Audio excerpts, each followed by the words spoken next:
Assalamualaikum warahmatullahi wabarakatuh. Bismillahirrahmanirrahim. Alhamdulillahirabbil alamin wassalatu wassalamu ala asyrafil anbiya'i wal mursalin wa ala alihi wa sahbihi ajma'in, amma ba'du. Bersyukur kepada Allah dengan mengucapkan alhamdulillahirabbil alamin dan berselawat kepada Nabi Muhammad sallallahu alaihi wasallam dengan mengucapkan Allahumma shalli ala sayyidina Muhammad wa ala alihi wa sahbihi ajma'in. Saya akan mencerah sebuah hadis dari Matan Al-Ain, yaitu hadis ke-27 tentang iman dan istiqomah. عن أبي عمرو وكيل حضرة سفيان بن عبد الله رضي الله عنه قال قلت يا رسول الله قل لي في الإسلام قولا لا أسأل عنه أحدا غيرك قلت آمنت بالله ثم استقم. Rawahu Muslim. Dari Abu Amr, ada yang mengatakan Abu Amrah bin Sufyan bin Abdillah radhiyallahu anhu qultu, ia berkata, ya Rasulullah, wahai Rasulullah, kulli fil Islam qawlan, beritahu aku sesuatu tentang Islam, la as'alu anhu ahadan ghairuka, di mana aku akan menanyakan lagi selain kepada engkau. Qala, maka Rasulullah bersabda, qul, katakanlah, amantu billahi tsumma istaqim, aku beriman kepada Allah tsumma istaqim, kemudian istiqomahlah. Makanya di antara nikmat yang diberikan Allah kepada Nabi Muhammad SAW adalah apa itu jawamil al-kalim. Aku diberikan jawamil al-kalim, yaitu kata-kata singkat, padat, namun memiliki makna yang luar biasa. Berimanlah kepada Allah, semesta kemudian istiqomahlah sampai mati. Al-iman, iman itu seperti pokok kayu, akarnya menghujam ke tanah, sedangkan pucuknya sampai mencakar langit. Iman memiliki 73 sampai 79 cabang. Salah satu musab'an illa tis'atun musab'an. Allah yang paling tinggi, la ilaha illallah, dan yang paling rendah memang qultu hadza tariq, membawa sesuatu yang mengganggu di jalan, bisa itu paku, kail, kaca, batu, sesuatu hal yang kecil, yang sederhana, tetapi tanda keimanan.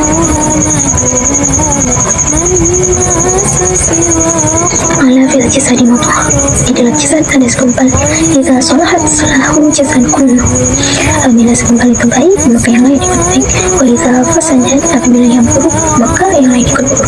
Di mana letaknya? Hadza wahyul qalb, ada di dalam hati, terletak di bagian kiri di bawah jantung. Di sana letak dengki, di sana letak hasad, di sanalah letak qanaah, di sanalah terletak senang, di sanalah letak sedih, di sanalah letak rindu, di sanalah letak tawakal, di sanalah letak kekuatan, di sanalah letak iman. Iman juga ada di sana, iman yang paling utama. Makanya bersihkan dulu hati, kemudian kosongkan dari ujub, kosongkan dari lihat, kosongkan dari sumpah, kosongkan dari yang buruk-buruk, kemudian isikan qanaah, merasa cukup atas pemberian Allah. Isi dengan husnuzon, baik sangka, isi dengan sabar, isi dengan ikhlas, isi dengan ridha, dan yang paling penting number one the first adalah isi dengan iman. Kemudian istiqomahlah. Jika kita sudah mengatakan Rabbu Allah, maka ujian keimanan akan datang silih berganti. Ketika ada seseorang yang sedang senang, tersenyum, bahagia, ketika ia merasakan nikmat yang diberikan Allah begitu besar dalam dirinya, ia mengucapkan Alhamdulillah, maka itu adalah hadis. Sedangkan ketika dalam kehidupan seseorang itu Allah memberikan ujian kepadanya dengan ujian yang datang silih berganti, bertubi-tubi, maka itulah istiqomah. Itulah makna dari sabda Nabi Sallallahu Alaihi Wasallam, katakanlah aku Rabbu tsumma istaqim, kemudian istiqomahlah. Idza qad alaika dunya faqul ya Allah, jika terasa sempit akan dunia ini maka katakanlah Allah. Wa anzala sakinata, dialah yang maha memberikan ketenangan, fi qulubil mu'minin, ke dalam hatinya orang yang beriman. Banyak yang merasa bahwa hati itu milik kita, bukan, itu milik Allah. Makanya minta kepada yang maha pemilik hati.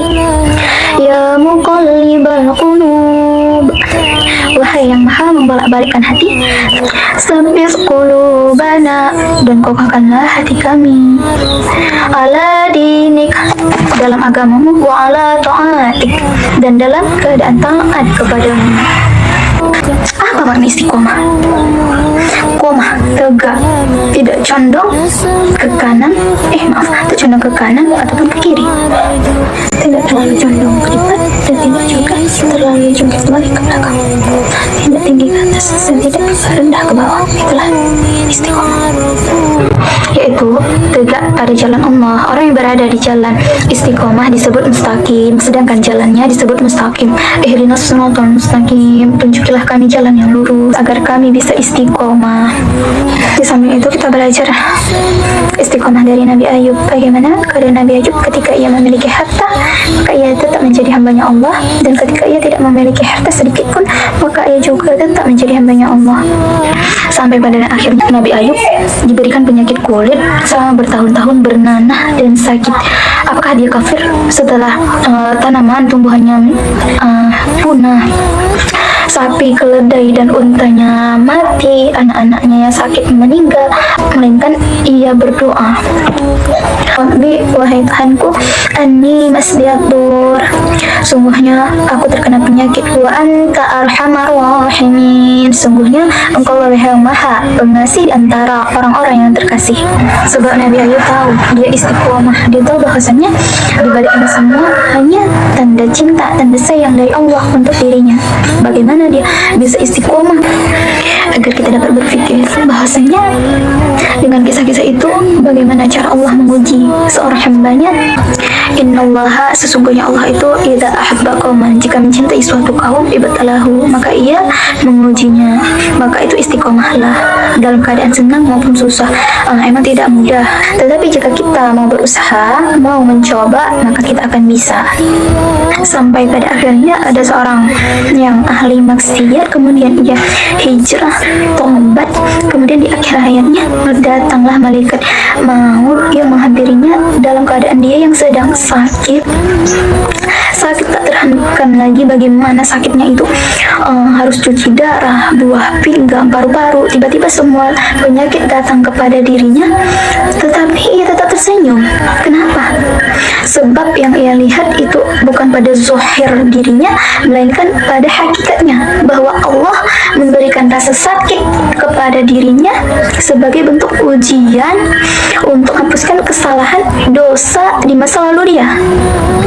Dia menyadari bahwa yang dia alami, yang dia rasakan, yang sedang diberikan ujian oleh Allah merupakan tanda cinta, tanda kasih sayangnya Allah atas dirinya, dan dia merasa senang, makanya dia bisa tersenyum bahagia sebab dia merasa ia sedang diperhatikan oleh Allah.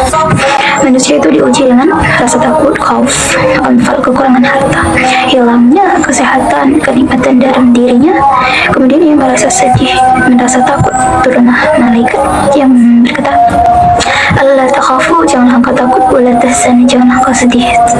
Kemudian setelah hilang rasa sedih dan rasa takut dalam hatinya, maka hatinya akan menjadi kosong. Tidak, orang mukmin itu tidak pernah hatinya itu kosong, tapi diisi dengan la ilaha illallah. Setelah zikir, selesai sholat, baca la ilaha illallah, la ilaha illallah. Kemudian di akhir zikir itu dibaca dengan, ditutup dengan